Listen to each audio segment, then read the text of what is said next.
ñu ngi koy def te mu am njëriñ lool ñu bëggoon koo partager ak yéen donc ABA Trade Academy c'est l'académie qui se charge de partager les activités que nous faisons comme par exemple le trading de crypto-monnaie bokk na ci activités yu ñuy def donc ñu bëgg ko partager ak communauté bi donc fii si cours bi dañuy def focus simplement sur le trading de crypto-monnaie duñ dem ba ñu laal devise yi avec la bourse mais en réalité c'est le même principe bi benn la mais dañ koy commencer dañ koy dooree fii nii si crypto-monnaie de manière évolutive ñu doog a dem si yeneen marché yi le forex le foreign exchange and the stock exchange comme la bourse waaye marché bu ñuy def focus mooy le marché spot et le marché des futurs marché spot boo ko déggee c'est le marché au comptant le marché au comptant le marché des futurs c'est le marché des contrats à terme ay contrat la yoo xamante ne boo xasee ba nga signé ko rek wala boo xasee ba nga joxe sa accord rek amul deltu ginnaaw da ngay dem jusqu'au bout donc c'est ça la différence entre le marché des spots et le marché des futurs mais dañu laalaale lépp lu laal écosystème crypto-monnaie pour vous permettre d'avoir plus d'informations parce que dina baax ngeen xam d'abord les fondamentaux parce que dafa am lu ñuy wax analyse fondamentale ak analyse technique nag ay figures kese ngay étudier ak ay indicateurs ay moyennes mobiles et cetera comme ça waaye analyse fondamentale dafay laaj nga xam science bi la théorie parce que boo xamee science bi la théorie affaire bi nu muy doxee nu muy fonctionner di nga mën a nekk à veille à chaque fois bu actualité amee wala bu crise géopolitique amee di nga mën a xam fan ngay positionné wu par exemple bu Covid-19 bi amee rek marché crypto-monnaie bi blockchain bi presque prix yi dafa wàcc de telle sorte que képp ku investisseur à l'achat maanaam dafa mujjee perdre parce que yow bu fekkee da ngaa jënd téléphone portable buy jar 100 000 francs nga bëgg koo jaayaat à 200 000 ou le double mais bi nga koy jënd 100 000 francs crise coronavirus ñëw ñu am choc de production choc économique ba tax téléphone boobu bi doon jar 100 000 prix bi wàccaat mu dem ba 50 000 kon su boobaa soo jaayee sa téléphone tu vas vendre à la perte donc loolu mooy analyse fondamentale genre yooyu noonu la gën na ko yaatu nag mais yooyu boo ko comprendre rek après ça peut-être doo soxla di def ay analyse technique parce que mooy lu may wax rek analyse technique moom même un gamin de 12 ans en âge de maturité mun na koo def mais analyse fondamentale dafa laaj nga def ay recherche yu xóot mais ce n'est pas une fatalité tamit su nekkee ni mënoo leen comprendre les variables macroéconomiques comme lu ñuy wax inflation parce que amaana loolu dafay laaj bac plus 3 en économie wala finance wala bac plus 4 wala 5 mais loolu yëpp du problème parce que il suffit juste qu'on vous dise c'est quoi l'inflation ci wolof wala ci kàllaama boo xamante ne di ngeen ko mën a comprendre si vous le comprenez ainsi jeex na après di ngeen mën a jël les mêmes décisions que ñi nga xamante ne amaana jàng nañu ba bac plus 5 ou bac je ne sais bac plus 3 c'est pas ça qui est important c'est la compréhension qui est importante donc na ngeen déglu ngeen di seetaan live yi te ngeen di ñëwaat à tout moment di jël ay notes baaxul nag ngay xool live te doo jël note parce que da ngay xool nii rek mu doon comme genre divertissement si yow déedéet dafa war a doon comme genre da ngay jàng di jël ay notes donc comme je vous l'ai dit je réponds au nom de Abdoulaye Ba je m'en vais vous présenter le premier chapitre bi maa ngi ko intitulé chapitre 1 l'histoire de la monnaie du troc aux crypto-monnaies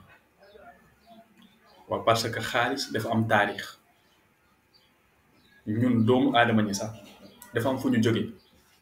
ak fu ñu toll tey nii loolu amaana boo ko comprendre di nga mën a comprendre peut-être futur bi liy ñëw ay chercheurs yu bëri ay borom xam-xam yu bëri dañ ciy werante ba si Cheikh Anta Diop mii nga xamante ne dañu ko tuddee université parce que à un moment donné am na ñuy wax ni Europe foofu la nit jóge ñenn ñi ne Asie la ñenn ñi ne Afrique comme Cheikh Anta Diop mais histoire dafa déggal moom position bu mu jëloon parce que dañu wax ni tey l'Afrique est le berceau de l'humanité maanaam foofu la ñu jóge te foofu la ñu jaaree ñenn ñi dem Europe ñenn ñi dem États-Unis ñenn ñi dem fépp si àdduna bi si globe terrestre bi xaalis tamit dafa am nu mu évoluer dafa am fu mu jóge ak fu mu toll waaye si jamono yi njëkk yi xaalis amul woon il n'y avait pas de système monétaire li amoon mooy le troc anglais yi ñu koy wooyee barter system troc boobu mooy échange de marchandise maanaam weccoo ay marchandises échanger un bien contre un autre bien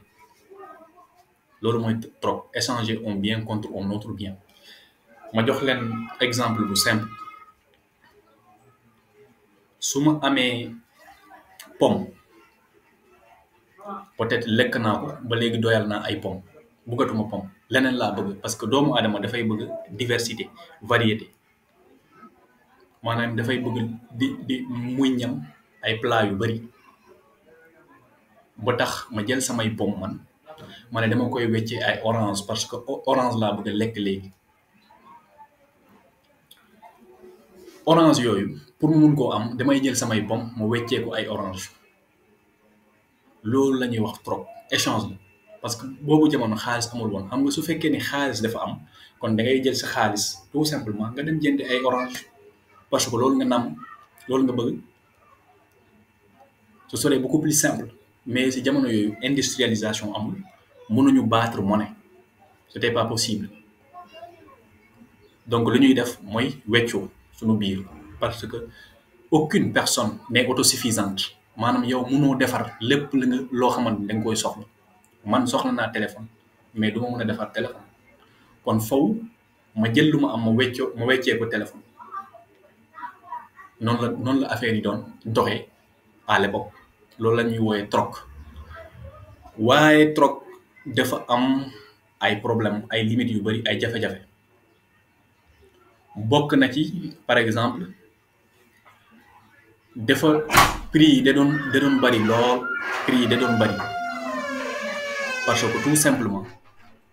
yow tey jii nii su fekkoon ni par exemple kilo ceeb nga yore kilo ceeb nga am nga bëgg koo weccee kilo dugub ci ki ngay dem ku yor kilo dugub bi nga ne ko kilo ceeb laa yor dama bëgg nga weccee ma ko kilo dugub kooku ne la man sa kilo ceeb bi ni amaluma valeur duma ko weccee kilo dugub liibaru dugub daal d'accord naa ma weccee ko nga ne ko ah déet loolu dafa tuuti nga dem si keneen kooku ne la man sa kilo ceeb bii nii liibaru dugub duma ko ci dugal waaye génn wala liibaru dugub loolu laa lay jox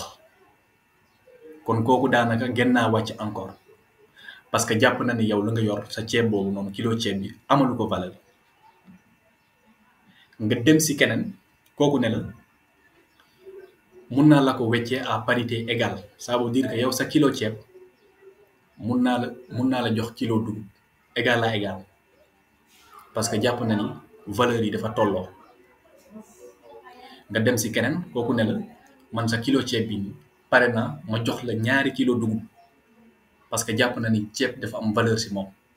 donc subjectivité moo amoon genre subjectivité ku nekk daf doon évaluer les marchandises selon ses sentiments bokkul ak ñu ne kilo ceeb 300 francs lay jar si jamono ñu toll nii ñëpp xam nañu ni boo demee Casamance nga dem Fouta nga dem Dakar partout au Sénégal ñëpp xam nañu ni kilo ceeb 300 wala 350 lay jar le prix est unique kon yow saa yoo bëggee kilo ceeb da ngay économiser sa xaalis wala sa 300 dem si boutique ba wala marché ba nga jënd foofu kilo ceeb c'est aussi simple que ça mais jamonoy trop loolu amul woon prix yi dañu bari woon de telle sorte que parce que subjectivité dafa amoon Les individus étaient subjectifs maanaam ils évaluaient les marchandises selon leurs sentiments. Mais encore il y avait le problème de la double coïncidence des besoins. Man su ma amee kilo dugub mu bëgg koo weccee kilo ceeb il faut que kii nga xamante ne maa ngi jàkkaarloo ak moom mu bëgg d'abord sama kilo dugub bu ma yor te man it tamit ma bëgg kilo ceeb bu mu yor donc il faut que double coïncidence boobu am mais mun naa ñëw si nit ki mu ne ma moom soxlawul kilo dugub kon damay obligé dem si keneen kooku tamit su ma nee man soxlawuma dugub damay dem si keneen noonu ak noonu ba keroog may daj ak lu ma bëgg donc c'était compliqué mais xam nga tey jii nii xaalis loolu la ñuy wër ñun ñëpp yow boo amee sa xaalis nga war a dem jëndi kilo ceeb wala kilo dugub kenn du la ne man bugguma xaalis parce que c'est une réserve de valeur dafa am valeur donc loolu boo ko réserver valeur nga réserver lu am njëriñ nga réserver waaye trop problème yooyu noonu yëpp dafa amul moo taxoon ñu ne nañu jóge ci système boobu ñu dem ci système boo xamante ne c'est un système monétaire c'est la première fois dans l'histoire de l'humanité ñu créer un système monétaire maanaam étalon de valeur système monétaire boobu ñu ngi ko tuddee étalon de valeur comme nu ngeen koy gisee fii nii en gras étalon de valeur boobu ça veut dire que si marchandise yi nga xamante ne soxla nañ ko ñun ñëpp dañuy jël yenn si marchandise yooyu ñu jàppee ko comme xaalis maanaam day doon comme ay genre réserve de valeur comme ñun tey jii nii le franc CFA c'est une réserve de valeur saa yoo buggee dem jëndi ay marchandise ay franc CFA ngay jël dem jënd ay marchandise mais si jamono njëkk yi étalon de valeur la ñu jàppee woon comme xaalis maanaam benn marchandise mais loolu nag dafay dépendre peut-être si culture zone géographique bi boo daan dem si sunu mbokku séeréer yi peut-être ñoom cere la ñu gën a bëgg kon dugub day am valeur si ñoom dugub boobu dañ ko doon réserver lu bari comme ça yu ñu buggee jënd beneen marchandise dugub ay kilo dugub ngay jël wala nga jënd ay marchandise boo daan dem si sunu mbokku pël yi peut-être ñoom sow amoon na valeur si ñoom sow kon seen xaalis sow la woon saa ñu buggee yeneen marchandise dañ doon jël ay litre sow di ko jëndee yeneen marchandise yi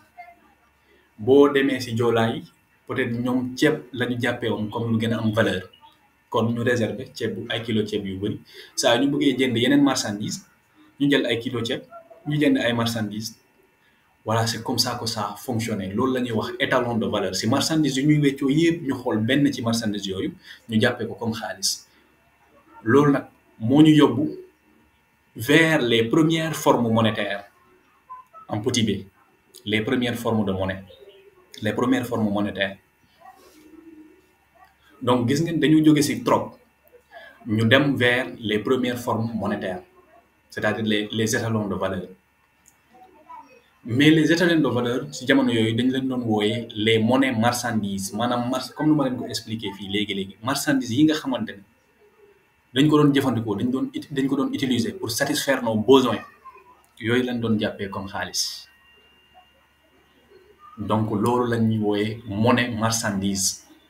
après di ngeen gis yeneen forme monétaire parce que évolution histoire affaire bi histoire la évolution la dañoo jóge ci troc ñu dem vers les étalons de valeur étalons de valeur yooyu noonu dañ leen doon wooyee monnaie marchandise c'est les premières formes monétaires exemple mooy les œufs nen amoon na ay communauté yoo xamante ne comme séeréer yi comme pël yi comme joolaa yi ñoom dañu jàppe woon nen comme xaalis parce que dafa am valeur ci ñoom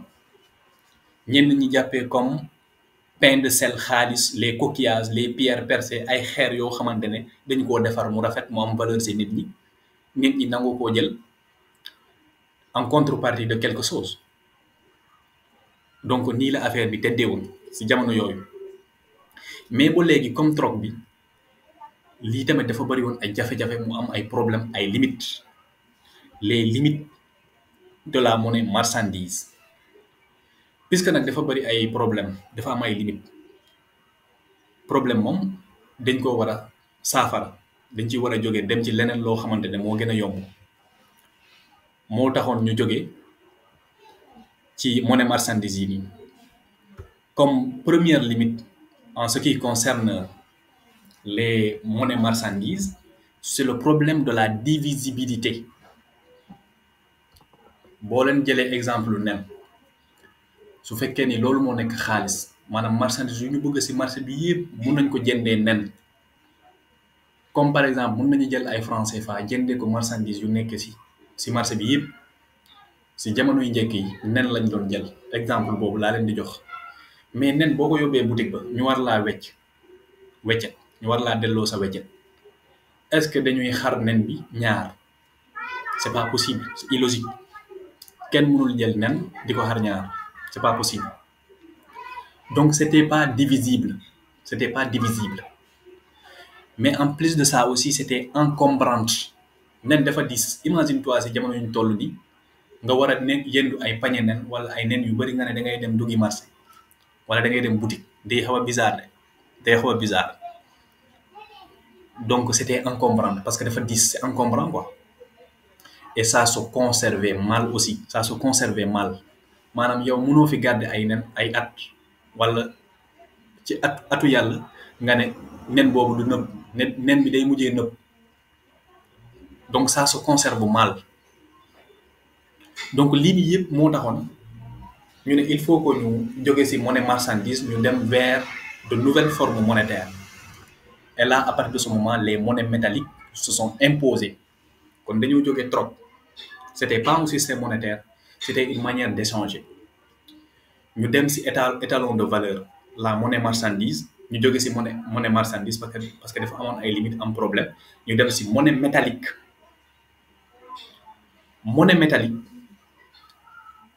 c'est divisible mun nañ ko xar ñaar parce que yow tey jii nii boo leen yoree ay weñ mun ngeen utiliser des méthodes pour ngeen delloo nit ki weccet par exemple nga yóbbu ko boutique nit ki peese lu mu war a peese mu delloo la weccet mun ngeen utiliser ay méthodes c'est pas nag si c'est des méthodes rudimentaires ou méthodes manuelles je ne sais pas mais weñ c'est divisible le fer est divisible mais weñ yi ñu doon gën a jëfandikoo comme xaalis exemple il y a le cuivre c'est un élément c'est une matière première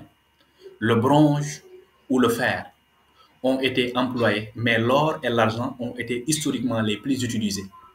or ak xaalis lu ñu tuddee xaalis ce sont les deux matières qu'on utilisait le plus comme monnaie métallique parce que or weñ la mais c'est un métal précieux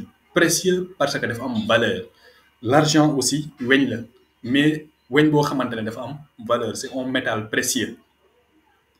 historiquement ñaar yii nii lañ doon gën a jëfandikoo c'était divisible mais ba léegi c'était encombrant parce que imagine toi lii dafa diis ay weñ nga war koo yenn imagine les opérateurs de commerce international ñii di importer ay tonnes ceeb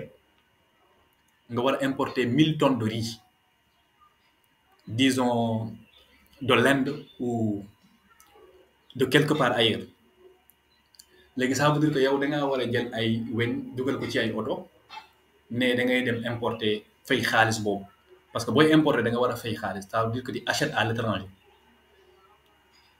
te booy encaisser su doon par exemple tamit da ngay exporter ça veut dire que tu vas encaisser de l'argent à l'étranger maanaam ay weñ ngay encaisser ay métaux c'est encombrant toujours c'est encombrant dafa loolu tu peux même être en proie d'un grand danger ça veut dire tout simplement que mun nañ la agresser wala ñu def la beneen mbir boo xamante ne mooy loolu donc loolu moo taxoon ñu ne lii nii tamit ba léegi daal ce n'est pas la solution léegi industrialisation commencé di ñëw léegi bu ñu jógee ci forme métallique bii nii loolu directement dañu dem vers les formes monétaires actuelles maanaam ci jamono ñu toll nii nous avons des formes monétaires te forme monétaire yooyu noonu ñetti ñetti lañu. Il y a la monnaie métallique comme l'or et l'argent, waaye c'est des pièces ay pièces la ñu am comme pièces 100 francs yi 200 yi 500 yi parce que léegi am nañu ay usines am nañu ay machines yoo xamante ne mun nañ ko taaye ba mu simple ba mu yomba yore c'est pas encombrant xam nga tey jii nii yéen da ngeen di jël ay 100 francs ay 500 ay weccit ngeen yóbbu ko fu leen neex c'est simple à garder. Donc monnaie boobu la monnaie métallique les pièces la ñuy wax aussi la monnaie divisionnaire gérée par la banque centrale la BCEAO fii nii si Afrique de l'Ouest mais malheureusement ñun sunu banque centrale daanaka du moom mooy defar sunu xaalis ñun sunu xaalis France la ñu koy defaree le franc CFA. boo demee si Union européenne c'est les pays eux-mêmes les États membres qui se chargent de la création des pièces, mais les billets sont émis par la banque centrale. Donc, non lay demee. Donc, ça, c'est la première forme monétaire, la monnaie métallique, mooy les pièces yu ñuy yore nii. Loolu nag industrialisation moo tax ñu am ko. La monnaie papier mooy billet yi nga xamante ne day circuler 10 000 yi 5 000 yi 2 000 yi billet 500 yi et cetera 1000 francs yi billet yooyu ñoo nekk di circuler ce qu'on appelle la monnaie papier. loolu nag ci taarix mu ngi jóge ci la ñuy wax la chambre. xam nga dañu tolloon ci ay jamono ñu ne or bi léegi jaratul ñu koy yëndu di ko yóbbu ci marché yi di jënd ay marchandises parce que c'est encombrant dafa diis. léegi yow boo amee or da nga ko daan yóbbu ci barab ba ci chambre ba nga déposer sa or ñu peesel la ko amoon nañu ay unité de compte ñu ne diw am na tant quantité d'or ñu bind la ko ci papier dañ ko doon bind rek c'était une écriture de la monnaie scripturale maanaam monnaie basée sur une écriture ba léegi dafa am après dinaa ci évolution bi di ngeen comprendre. léegi papier boobu fu ñu la bindal am nga tant quantité d'or da nga koy yóbbaale marché boo ko yóbbee marché boo ko joxee commerçant yi ñoom luñ nangoo jël papier bi ñu jox la yow li nga soxla marchandise bi nga soxla parce que papier moo gën a yomb yor ay or di ko yóbbu yëndu di ko yóbbu ci ay kilomètres. donc à partir de là boo ko yóbbee marché ba gars yi peesal la lu nga bëgg wala ñu jaay la lu nga bëgg ñoom am nañu confiance ci billet boobu parce que xam nañ ni billet boobu tamit bu ñu demee ci barab boobu noonu ci chambre bi dañu mën a récupérer seeni or parce que chambre boobu ñi ko daan gérer nit ñi dañu amoon confiance ci ñoom dañu amoon kóolute ci ñoom moo tax bu ñu demee ba amatuñu confiance ci ñi émettre xaalis bi wala ci xaalis buy circuler xaalis boobu amatul valeur dafay perdre toute sa valeur. léegi billets yi foofu la jógee pièces yi tamit mooy industrialisation rek parce que dañuy wax argent dañuy jaawale argent ak monnaie moo gën a yaatu argent c'est un élément périodique c'est une matière première une ressource minérale mais loolu dañu koy jël ñu taaye ko ñu defar ko ba mu doon ay pièces après loolu ñu dugal ko ci économie bi loolu la ñuy jot man ak yow ak ñëpp. donc bu ñu jógee ci monnaie métallique bi ñu dem ci monnaie papier yi dañu dem directement vers la monnaie scripturale mooy loolu laa leen doon wax. kese c'est de la monnaie par exemple les chèques un chèque c'est de la monnaie xaalis boo yoree chèque xaalis nga yore parce que écriture la dañ la bindal banque bi moo lay bindal wala nit mu bindal la chèque. les cartes bancaires loolu bokk na ci dématérialisation carte bancaire yi boo yoree carte bancaire mun ngaa jël sa carte bancaire dugal ci ay 10 millions peut-être moo gën da koy dugal ci mallette pour que nit ñi bañ a xam ni kii xaalis la yore parce que carte c'est simple à mettre dans la poche que de prendre une mallette d'argent. Les avis de prélèvement, les titres universels de paiement, les virements bancaires, les retraits au guichet loolu yëpp ay xaalis la. La monnaie métallique et la monnaie papier composent la monnaie fiduciaire maanaam monnaie basée sur la confiance loolu laa doon wax. monnaie métallique ak monnaie papier mooy xaalis bu ñu yor ni pièces yi ak billets yi loolu la ñuy wax la monnaie fiduciaire, c'est-à-dire basée sur la confiance, la fiducie. Donc lii nii bu ñu jógee ci lii nii c'était un rappel tout simplement pour les trois formes monétaires vers une dématérialisation de la monnaie. Kon tout de suite da ngeen comprendre que xaalis mu ngi évoluer, histoire de la finance mu ngi évoluer parce que dañu jóge ci troc. Bu ñu jógee ci troc ñu dem vers l'étalon de valeur, particulièrement la monnaie marchandise, la monnaie métallique et les trois formes monétaires. Donc évolution mu ngi am, c'est-à-dire que affaire yi à chaque fois day changer di jël beneen forme, à chaque fois day changer di jël beneen forme ba ñu toll ba ñu toll ci dématérialisation de la monnaie. Maanaam matériellement léegi yoratuñu xaalis boo leen demee ci pays occidentaux yi, les pays les plus développés, gars yi yoratuñu xaalis bu bari, liquidité amatuñu ko seeni poche. Ay carte visa la ñu yor, ay carte de crédit, ay carte de paiement, yooyu lañ yor. Kon léegi ça veut dire tout simplement qu'il y a dématérialisation. Donc c'est simplement une manière de diminuer la monnaie en circulation. Billets yi ak papier yi nga xamante ne ñu ngi circuler ci économie bi, dématérialisation dafay tax loolu wàññeeku, circulation boobu wàññeeku. Les chèques, les cartes bancaires sont aujourd'hui les instruments de paiement les plus utilisés. Ah oui, dañu am léegi ba les paiements électroniques, la monnaie électronique, Wave ak Orange Money. Wave ak Orange Money c'est de la monnaie électronique. Tey jii nii boo demee ci yeneen magasins yi fii ci Sénégal da ngay gis ñu am QR code ci seeni magasin. Yow da ngay scanner QR code bi rek nga dugal somme bi nga fay. Moo gën peut-être nga yor ay 10 millions ci say poche wala ci say mallette pour yóbbu ko boutique ba wala marché bi. Sa téléphone portable kese la affaire la xaalis bi di nekk nga dem defee ko paiement. Loolu la ñuy wax la monnaie électronique. Donc gis ngeen dañu jógee ci trop à chaque fois xaalis di soppeeku di changer dans l'histoire. Léegi évolution boobu nag moo waral ñu am les crypto-monnaies. Évolution bii nii yëpp fii laa leen bëggoon a indi boo jógee ci début bi ci trop évolution bi nga suivre ko di nga gis ne carrément lii ça entre dans cette logique, suite logique la. Les crypto-monnaies. Ñu ne d'abord qu'est-ce qu'une crypto-monnaie? Am na peut-être ñi koy laaj lan mooy crypto-monnaie, lan mooy crypto-monnaie, lan moo tax waxuñu monnaie kese, lan moo fa indi crypto. Crypto-monnaie yooyu parfois nga dégg ñu ne leen crypto actif,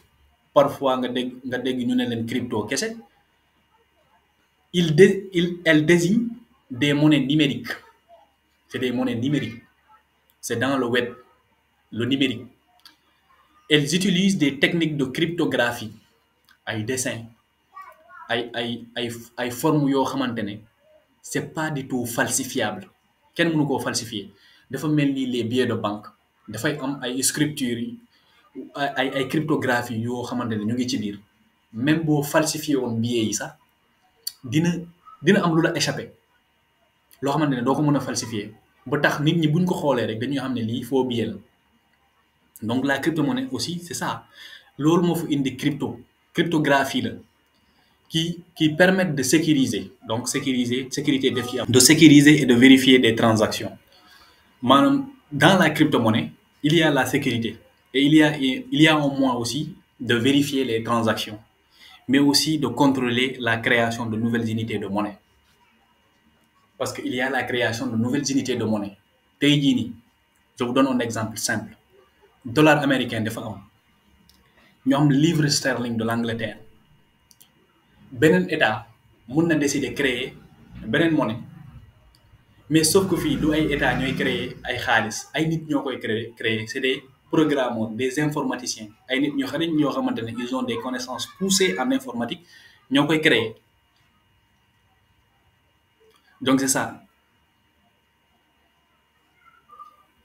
Donc lii mooy crypto-monnaie. Jàpp leen ni c'est simplement des monnaies numériques.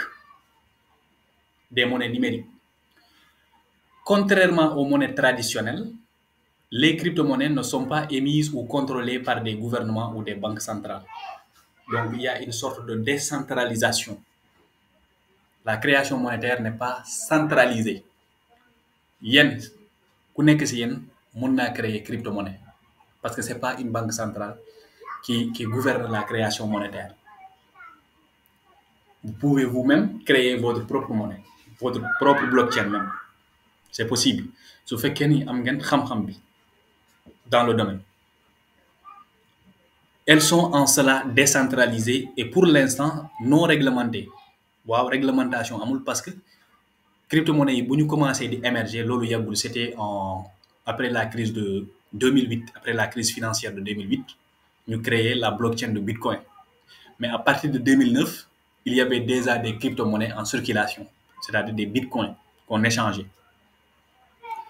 Tout se passe sur un réseau d'ordinateurs. La blockchain, tout le monde peut ainsi créer une crypto-monnaie. C'est ce que je vous disais. Tout le monde peut ainsi créer une crypto-monnaie. Donc, affaire yi du doon ci ay compte bancaire ba ñu ne banque boobu bu demee en faillite day indi crise financière déedéet ci ay ordinateur lay nekk ay téléphone portable crypto-monnaie ci loolu lay nekk.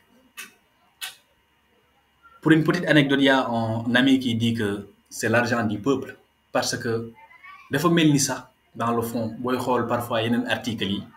dañuy wax ne crypto-monnaie dafa ñëw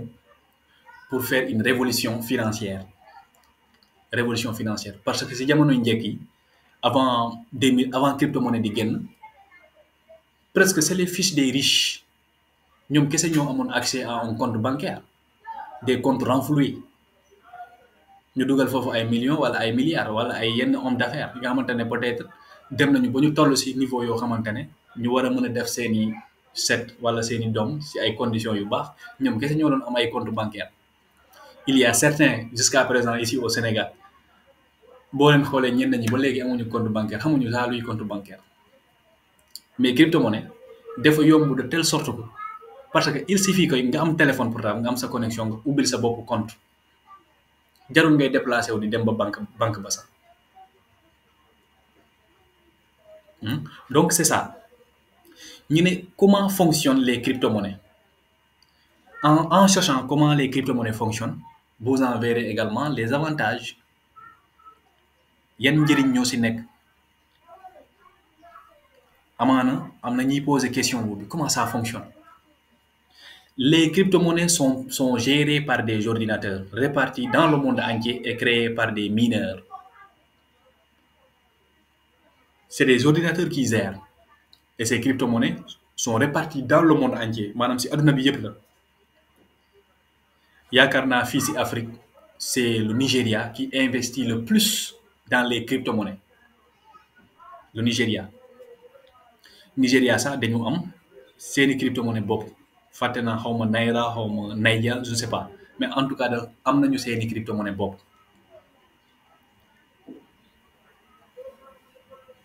Donc, ces crypto-monnaies-là sont créées par des mineurs. Mineur vient du mot mine, comme une mine d'or. Kédougou am na mine d'or. Bu ñu ñëwee géologue yi bu ñu ñëwee ñu ne si espace bii nii am na or. Donc ça veut dire que c'est une mine d'or. Or boobu noonu dañuy def ay sondage pour ñu xool ñaata la ci ay tonnes ñoo nekk ci biir mine boobu noonu. Est-ce que 100 tonnes, exemple disons 100 tonnes d'or ñoo nekk si mine boobu. Kon dafay am ay entreprises ay sociétés yoo xamante dañuy ñëw ñu extraire ñu génne or bi. Extraire or boobu noonu la ñuy wax minage dans la blockchain parce que dafa am langage boppam dafa am un jargon. Comme dans la finance, il y a un jargon. Dans la blockchain aussi, il y a un jargon. En médecine, il y a un jargon. Faut dem rek dañu am seeni kàllaama bopp ay mots yu ñuy employé. Donc minage dafay ñëwaat à chaque fois. Mais minage du dara lu dul ñu jël par exemple or bi ñu génne ko ci biti. Parce que ku njëkk a créer la blockchain de Bitcoin dafa créé waale ay bitcoin yu bëri mu dugal ko ci blockchain bi léegi crypto monnaie yooyu noonu bitcoin yooyu noonu dafa mel ni kenn xamul fu mu nekk dafa mel ni or bu nekk ci suuf si kenn xamul ñaata la mais à chaque fois ay informaticiens ñooy ñëw ñu jënd ay ordinateur ay machines yu cher ñoom ñoo ko xam ñoom ñoo ko gën a comprendre ñuy def minage minage boobu ça veut dire tout simplement résoudre des algorithmes c'est des équations mathématiques très complexes léegi machine yooyu dañuy résoudre équation yooyu noonu à chaque fois qu'une équation est résolue c'est une crypto-monnaie un bitcoin qui va sortir de cette nature-là pour venir en circulation mu dugg ci marché bi dafa mel ni à chaque fois bu ñu génnee une tonne d'or ci suuf si tonne boobu dafay génn mu dugg ci marché bi en circulation donc la quantité totale dafay am parfois la différence avec la quantité en circulation parce que quantité totale bi su fekkee dañu jël exemple mine bii nii 100 tonnes la parce que ci xayma loolu la dañu wax ne fii nii ci espace bi il y a 100 tonnes d'or mais buñ ci génnee 50 ça veut dire que c'est 50 qui seront sur le marché qui seront en circulation donc la quantité totale elle est 100 mais la quantité en circulation c'est 50 donc il y a une différence mais dinaa ñëwaat ci beneen plateforme bi bu ñuy wax CoinMarketCap foofu mun ngeen jëfandikoo plateforme boobu pour ngeen def seeni analyse fondamentale en tout cas c'est un bon débit pour vos analyses fondamentales c'est un bon débit donc mineur mooy nit koo xamante ne dafay def activité boobu minage maanaam day jël bitcoin yi di ko génne muy bokk ci les bitcoins en circulation kon kooku la ñuy wax mineur si c'est le pluriel de minage les mineurs sur la base d'un algorithme lii laa doon wax c'est des algorithmes c'est des équations complexes qu'on résout et à chaque fois qu'on résout une équation c'est un bitcoin qui sort sur le marché et il va être en circulation ils sont connectés entre eux ces ordinateurs-là sur un réseau appelé la blockchain ah oui ces ordinateurs-là sont connectés ces téléphones portables sont connectés entre eux moo tax léegi parce que connexion boobu bu amulee man duma leen mën a envoyer ay bitcoin wala may recevoir ay bitcoin c'est pas possible donc il faut que les ordinateurs et les téléphones portables soient connectés blockchain jàppale ni registre la c'est un registre boo demee mairie ba fale am na foofu livre bu mag bu ñuy wax le registre yow da ngay garder sa numéro de registre nga ne sa numéro de registre de temps la boo demee si mairie ba fale nga wax ko après ñu jox la sa extrait de naissance ça veut dire que extrait de naissance yëpp ñu ngi foofu mais blockchain boobu ba léegi mën nañu wax ne comme genre marché mais marché boobu dafay am xeetu produit yëpp dafay am ay jën mu am yàpp mu am yeneen légumes yeneen fruits ay orange ay pommes et cetera ay bananes donc blockchain na ngeen ko jàppee comme genre marché mais si marché boobu dafay am ay produits mais dans le cas d'espèce blockchain bi nii dafay am parce que c'est un marché financier il faut donc qu'il y ait des produits financiers waaw dafa am des produits financiers xaalis produit financier la xaalis la monnaie lu ñu jàppee ni lii mooy xaalis c'est un produit du leneen lu dul produit c'est un produit comme tous les autres produits day jël valeur di ñàkk valeur day yëg a wàcc surtout les monnaies qui sont adossées à un régime de change flottant comme le dollar américain le yen japonais le livre sterling l'euro c'est des monnaies qui sont adossées à un régime de change flottant bokkul ak franc CFA bi nga xamante ne c'est un régime de change fixe maanaam bu mu doonee franc CFA ba léegi 1 euro égale à 665,957 francs CFA du changer c'est fixe loolu nag am na ay avantages comme am na ay inconvénients mais bref du ma dugg ci détails yooyu tout le monde peut ainsi créer une crypto-monnaie donc loolu mooy blockchain comme genre marché la léegi blockchain bitcoin le seul produit financier qui est là-bas c'est le bitcoin amul beneen loolu moo taxam dañu gis ni lii dafa amoon limite blockchain bitcoin loolu moo tax Ethereum ñëw Vitalik je ne sais quoi un Canadien quoi un informaticien il a engagé des programmeurs après ñu créer blockchain Ethereum mais toujours dañuy dem ci code boo xamante ne c'est un code infalsifiable parce que dañuy gis ni Satoshi Nakamoto ñi nga xamante ne ñoom ñoo inventé blockchain bitcoin dañu créer code boo xamante ne informaticien yu gën a xarañ ci àdduna bi nee nañ vraiment c'est un code infalsifiable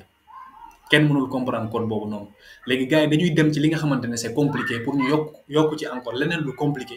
pour que piratage bañ a am wala hacking les hackers léegi ci loolu la ñuy dem pour ñu créer yeneen blockchain ñu créer blockchain Ethereum léegi ci blockchain Ethereum moom ci boppam mu ngi foofu c'est un produit financier mais dañ koy dañ fay fekk ay Baby Doge ay Shiba Inu ay Binance Smart Chains ay Bitcoin ci boppam dañ koy fekk ci blockchain ci marché Ethereum mais ci blockchain Bitcoin foofu doo mën a fekk yeneen parce que dafa amoon ay limites moo tax ñu créer Ethereum blockchain Ethereum marché Ethereum daanaka pour ñu dugal foofu yeneen crypto-monnaie yeneen produits financiers blockchain Binance et cetera donc lii la il s'agit d'un registre numérique inviolable loolu laa doon wax la blockchain c'est un registre numérique inviolable qui enregistre authentifie et vérifie les transactions boo leen mënta def ci blockchain bi dañ koy enregistrer après suñu demee ci CoinMarketCap di ngeen gis à temps réel qu'est-ce qui est en train de se passer dans le monde entier da ngay gis yeneen transactions yi ñu ne la il y a 5 minutes wala il y a quelques secondes nga gis ni transactions yi ñu ngi am diggante nit ñi parce que c'est un marché qui est naissant mais qui est réel ça se passe sur internet te rassurez-vous vous pouvez y gagner beaucoup d'argent comme vous pouvez aussi perdre beaucoup d'argent perdre bi nag li koy waral c'est parce que peut-être comprendre leen ko ngeen bëgg ciy dugg moo tax formation dafa baax d'abord balaa ngay dugg ci mbir wala ngay jël ay risques il faut prendre des risques calculés formation donc c'est ce que je vous conseillerais de faire une formation avant de faire quoi que ce soit parce que vous ne pouvez pas réinventer la roue mënoo leen fi ñëw ngeen bëgg jël seeni yoonu bopp ngeen ne vous êtes peut-être beaucoup plus intelligent wala beaucoup plus expérimenté que di ngeen créer seen yoonu bopp c'est pas possible d'ailleurs même dafa am lu ñuy wax la psychologie de marché bu ñu demee purement dans le cours dinaa leen wax lan mooy psychologie de marché trader yi nan la ñuy xalaatee parce que yow si tu penses le contraire de ce que la majorité pense tu vas perdre de l'argent mon frère tu vas perdre de l'argent ah oui mais si tu penses de la même manière que les traders pensent tu vas gagner de l'argent léegi loolu mën ngeen ko identifier à travers des figures wala à travers l'analyse fondamentale donc lii la woon chaque fois que quelqu'un effectue une transaction avec une crypto-monnaie cette transaction est enregistrée oui elle est enregistrée et cryptée sur la blockchain cela permet ainsi de vérifier et de sécuriser la transaction les crypto-monnaies fournissent en cela la preuve de propriété oui quand vous avez des crypto-monnaies vous avez une propriété les crypto-monnaies offrent ainsi plusieurs avantages comme sa décentralisation waaw décentralisation avantage la parce que man doomu baadoolo bi tey jii nii am naa possibilité amal sama boobu compte sans que ma passer par un tiers du ma obligé dem ci banque ma ne leen ubbil leen ma compte ñu ne ma indil sa carte d'identité c'est compliqué quoi les mesures administratives wala les procédures à suivre pour ouvrir un compte wala sax pour avoir un prêt di ngeen gis même dans la blockchain ay prêt sax am na fa lépp loo xalaat ci àdduna ci système financier dans le monde mu ngi foofu épargne am na emprunter am na def ay investissement commerce comme le forex comme par exemple yow tey jii nii boo leen nekkee ay commerçant yu mag ngeen war a dem Chine pour jëndi ay marchandises xam nga bu la ngeen di dem Chine doo leen fa yóbbaale ay francs CFA parce que la monnaie chinoise c'est pas le franc CFA donc yow da ngay dem obligé nga ñëw si man ma jaay la ay won chinois nga ne la won chinois bu nekk nii laa la koy jaaree won chinois mooy la monnaie chinoise mais man mii tamit dafa am fu ma jëndee les won chinois ma ñëw di la ko jaayaat xaalis dañu koy jaay di ko jënd comme lu ñuy jëndee ay marchandises di ko jaayaat loolu nag la ñuy wax trading loolu mun nga ci gagner xaalis par jour par semaine par mois par an ça dépend de ta stratégie mais dafa am investissement de long terme loolu la ñuy wax hold acheter et garder pour que si ça prend de la valeur un jour vous revendez et vous gagnez boo déggee ñu ne diw nekk na milliardaire en un laps de temps wala millionnaire en dollars en un laps de temps loolu la ñuy def holding parce que loolu moo gaaw a ci enrichir nit ki mais trading tamit mën naa tax nga am xaalis mais les risques sont beaucoup plus élevés les risques sont beaucoup plus élevés loolu ça veut dire tout simplement par jour nga analyser marché bi gis ni lii opportunité la nga jënd pour revendre plus haut wala à un moment donné nga gis ni lii prix bi léegi-léegi mu wàccat mais nag ça ne se décrète pas prix bi day wàcc wala day yëg ça ne se décrète pas analyse ngay def xam-xam la boo ko xamee ba pare nga joog a jël position à la vente ou à la baisse ou à l'achat autant pour moi pour jël ay profit noonu lay doxee donc sa sécurité et sa transparence loolu moo nekk avantage parce que sécurité def ci am transparence def ci am décentralisation def ci am tu n'es pas obligé de passer par une banque pour ouvrir un compte pour avoir un prêt pour investir ou pour faire quoi que ce soit téléphone nga soxla wala ordinateur maintenant lan mooy njëriñ li à quoi servent les crypto-monnaies am na ñu koy laaj peut-être grâce à leur caractère inviolable parce que nee nañu blockchain bi dafa am sécurité on utilise les crypto-monnaies pour sécuriser des transactions waaw parce que dafa am sécurité kon dañuy jël crypto-monnaie ñu fayee ko beneen bor wala beneen marchandise parce que loolu moo gën a bëri sécurité acheter des biens et des services en ligne waaw mën ngeen jënd ay biens ak ay services en ligne Afrique sax léegi commencé nañu di intégrer loolu les petites et moyennes entreprises les jeunes ñi nga xamante ne wala bokk les africains qui ont commencé à découvrir ce monde là commencé nañ di positionner wu à partir de maintenant il ne faut pas rater cette chance là parce que dans peut-être 10 ans wala 20 ans dañu am ñetti xeetu doomu aadama ñiy raconter histoire bi ñiy doon ay millionnaires ak ñiy doon ay milliardaires yàlla bu ngeen bokk si ñi nga xamante ne da ngeen di raconter histoire bi kese nekkoo leen ay millionnaires ak ay milliardaires parce que tout simplement l'erreur que vous avez fait c'est de ne pas s'intéresser dans le domaine dès à présent parce que c'est le moment nag après su demee ba mu am ngeen commencé di nekk millionnaire en dollars dans la blockchain ngeen ne pourtant moom bu mu doon investir xamoon naa ko waxoon na ma ko nii ak nii la demee après vous racontez les gens vous dites que voilà l'Occident déedéet am na affaire yi fu muy toll Occident yi ëpp ñu leen xam-xam ëpp ñu leen dara vous avez les mêmes chances de réussir dans la blockchain poser des actes mais loolu nag lépp day démarrer si jàng d'abord donc lii la sécurité des transactions acheter des biens et des services en ligne oui vous pouvez acheter des biens et des services en ligne ou dans le monde réel vous pouvez utiliser les crypto-monnaies dans le monde réel man sama portefeuille de crypto-monnaie maanaam sama calpe comme calpe Orange Money fu ma stocké sama crypto-monnaie yooyu mun naa ko échanger en franc CFA ma laal xaalis bi en franc CFA sur certains sites en ligne vous pouvez choisir la crypto pour effectuer le paiement de votre achat oui on a commencé à internaliser ce système-là dans d'autres pays États-Unis Japon Chine au niveau des pays asiatiques surtout parce que tout lépp foofu la démarré foofu la déparé Satoshi Nakamoto c'est un groupe asiatique ñenn ñi wax la c'est un groupe asiatique ñenn ñi ne la c'est une personne mais kenn xamul kan moo créé blockchain Bitcoin kenn c'est une sécurité nag parce que nu mu amee ni doole bu ñu xamee ku ko defar ça veut dire que nous sommes exposés à un grand danger ah kooku mun nañu ko par exemple corrompre wala ñu jox ko peut-être une dose de drogue mun naan mu mandi rek mu wax secret bi yëpp te ay milliards ak ay milliards ñoo si nekk kon moo tax ce dernier là s'il a gardé l'anonymat c'est très important pour nous kenn xamu ko ñenn ñi ne la ay groupe la ñenn ñi ne la c'est une personne mais kenn xamul les crypto-monnaies peuvent aussi être échangées contre de l'argent physique loolu laa doon wax les crypto-monnaies sont en cela considérées comme des produits d'investissement oui c'est des produits investissement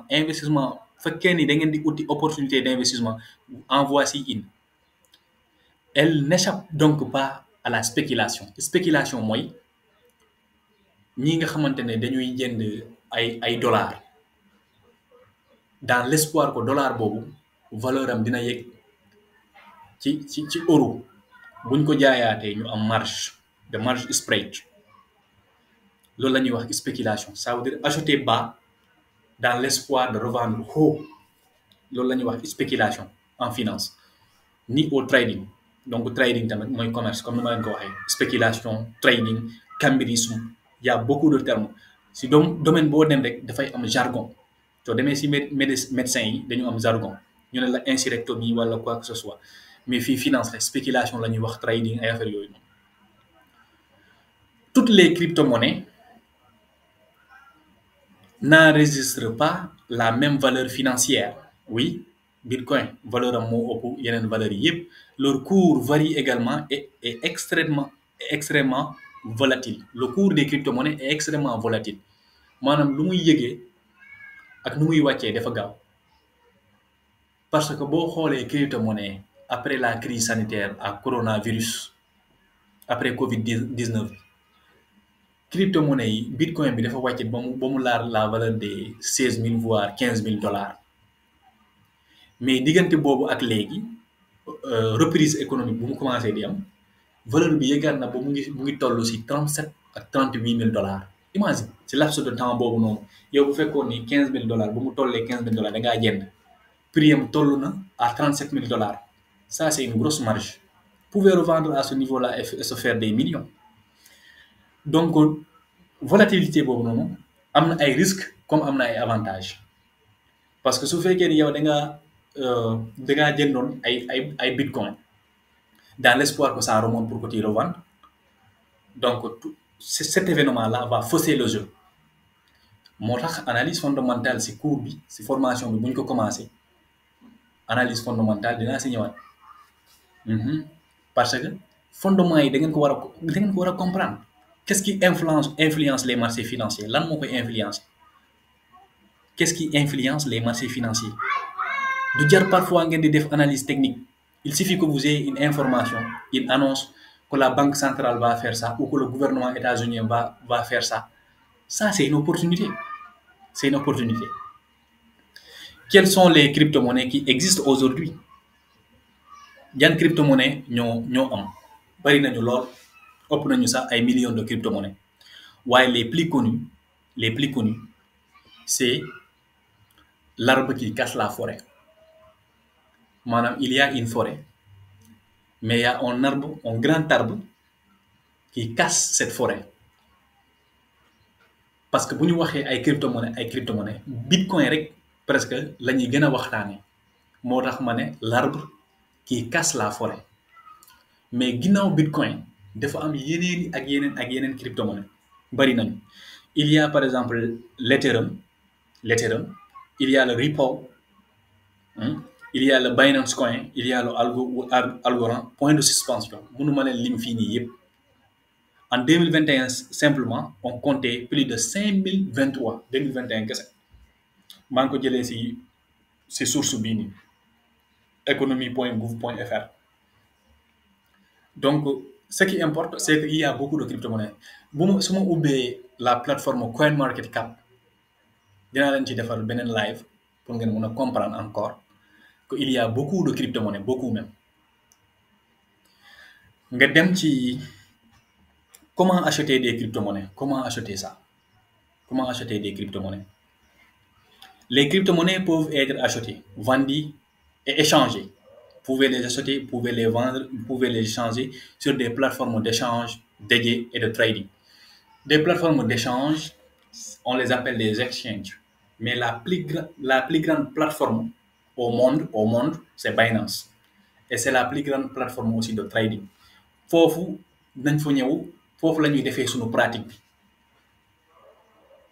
bi foofu la ñu koy defee trading bi foofu la ñu koy defee. Attention, toutes les plateformes et crypto-monnaies ne fonctionnent pas de la même façon. Étudiez bien la plateforme et renseignez-vous. Nous ferons focus dans la suite sur le trading de crypto-monnaies. Donc, les plateformes ne fonctionnent pas de la même façon. Am na ay plateformes yoo xamante ne baaxuñu am na ay crypto-monnaies yoo xamante ne c'est des shit, jënd ko jaru ko parce que yow doo xam ni téléphone bii nii su ma ko jëndee téléphone iPhone bi mu ngi jar 100 000 francs su ma ko jëndee amaana prix bi wàcc ba 50 000 de moitié nga ne yow loolu si loolu shit c'est des shitcoins quoi. Donc c'est ce qui fait que